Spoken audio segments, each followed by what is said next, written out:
93 FM. 93 FM. Radio. Bonjour, commentons méthodiquement ensemble les propos du directeur du cabinet du président de l'Assemblée nationale, le tout-puissant Bouka Abdourahim. Propos tenus avant-hier, ce 14 septembre au cercle municipal de Maroua. Commentons ce premier fragment. Il dit, nous le citons, c'est pas Paul Biya qui est notre problème, mais c'est nous. Paul Biya nous a tout donné. Si chacun n'a pas fait son travail, n'accusons pas Paul Biya. Paul Biya nous a tout donné. Fin de citation. Ce que nous aimerions savoir, c'est ce que Paul Biya a finalement donné au Grand Nord en général et à l'extrême Nord en particulier. Biya a donné quoi à la population du Grand Nord au point de dire qu'il lui a tout donné? Il a donné quoi au Grand Nord en 43 ans de règne quasi pontifical? Les routes, les écoles, de l'eau potable, la sécurité, l'électricité, la santé, les gratte-ciel. Paul Biya aurait donc donné quoi au Grand Nord qui amènerait quelqu'un à dire qu'il a tout donné aux populations de cette partie du pays? Tout donner veut dire que tout ce dont le Grand Nord avait besoin, Paul Biya lui a donné. Lisons un peu cet autre fragment du discours du directeur du cabinet de Kavaye Djibril, le tout-puissant Bouka Abdourahim, pour voir comment lui trouver des circonstances atténuantes. Il dit, nous le citons à nouveau, je prends seulement l'élection présidentielle de 2018. Paul Biya nous a fait des promesses. Il a fait un gouvernement. Qu'est-ce qu'il n'y a pas dans ce gouvernement? Nous avons tout. Fin de citation. Alors, en lisant ce fragment, on comprend mieux ce que le DIRCAB met dans tout. Paul Biya a tout donné aux nordistes. Le tout là, ce sont des postes ministériels et d'autres postes juteux de la République. Nous le comprenons mieux maintenant. Donc, lorsqu'on dit qu'un président a tout donné à une population, c'est qu'il a nommé plusieurs fils du coin dans son gouvernement. Même si vous mourrez de soif et de faim pendant 43 ans, du moment où le président a nommé pendant ce temps plusieurs fils du coin dans son gouvernement, il a fait du fils du coin président de l'Assemblée nationale éternelle. Alors sentez-vous gâté par le président.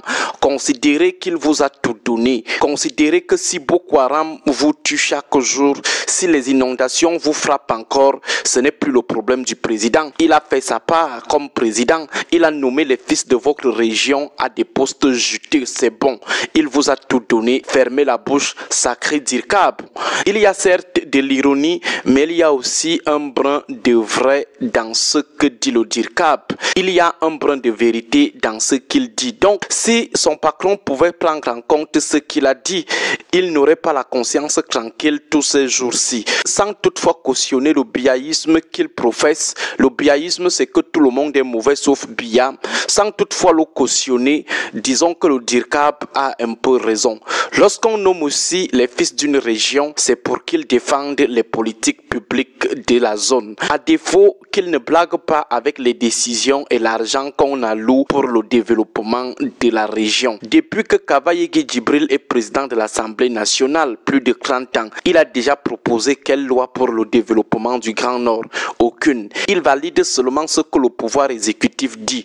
En 30 ans, qu'est-ce que Kavaye Djibril a initié comme action pour faire la lumière sur des choses qui n'ont pas marché dans la région du Grand Nord? Prenons le scandale des croix mille forages. Prenons le cas de l'argent de la construction des routes Maroua-Kousseri, Ngaoundéré-Garoua. Il a initié quelle enquête parlementaire? Le plan de reconstruction du Grand Nord pour réparer les gaffes de Boko Haram et prévenir la menace. Le président de l'Assemblée nationale, le lieu où on dit à l'exécutif ce qu'il doit exécuter, le lieu où on lui demande pourquoi il n'a pas exécuté ce qu'on lui avait demandé d'exécuter. Qu'est-ce que le président de l'Assemblée nationale a fait dans ce sens pour le Grand Nord? Donc, sacré DIRCAB. Si on était dans la presse écrite, on allait tout simplement dire Bouka Abdourahim met Kavaye Djibril à sa place. Il met aussi les autres élites à leur place, y compris lui-même. Nous avons toujours dit, certes, il y a Biya dans la misère du Grand Nord, mais les principaux auteurs, ce sont d'abord les élites de cette région. Les populations n'intéressent les élites que lorsqu'elles doivent les considérer comme du bétail électoral pour aller vendre au RDPC moyennant des privilèges strictement personnels. Bon, pour se défendre et jeter les autres à la vindicte populaire, populaire,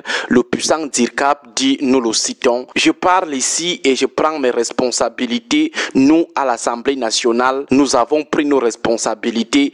Quand je deviens directeur du cabinet du très honorable de l'Assemblée nationale, le 30 novembre 2014, il y avait à peine 50 ressortissants de l'extrême nord à l'Assemblée nationale. Aujourd'hui, il y en a combien? Plus de 300. Fin de citation. Alors, grand frère Bouka Abdourahim, le rôle d'un président de l'Assemblée nationale ou de son DIRCAP, c'est d'enlever les fils des autres régions à des postes pour mettre leurs frères du village. Est-ce que dans une institution qui se veut républicaine, on doit recruter sur la base des proximités villageoises? En plus, entre défendre la construction des 3000 forages promis ou défendre le plan de reconstruction du Grand Nord et recruter 300 nordistes de l'extrême nord à l'Assemblée nationale, qu'est-ce qui est plus soulageant pour la population du Grand Nord? Et de quels 300 nordistes parlez-vous? Les nordistes de la seule grande famille du PAN, de la seule chefferie de Mada, de Tokompere ou du Mayo Sava? On veut juste savoir. Mais ce que le DIRCAP dit n'est pas aussi faux. Certes, c'est condamnable, mais il reste que chez nous, dès qu'on nomme quelqu'un quelque part, il remplit rapidement les frères de son village ou de sa région. Rendez-vous demain pour la suite du décryptage de ce joli discours. Agréable journée à vous tous. 93 FM.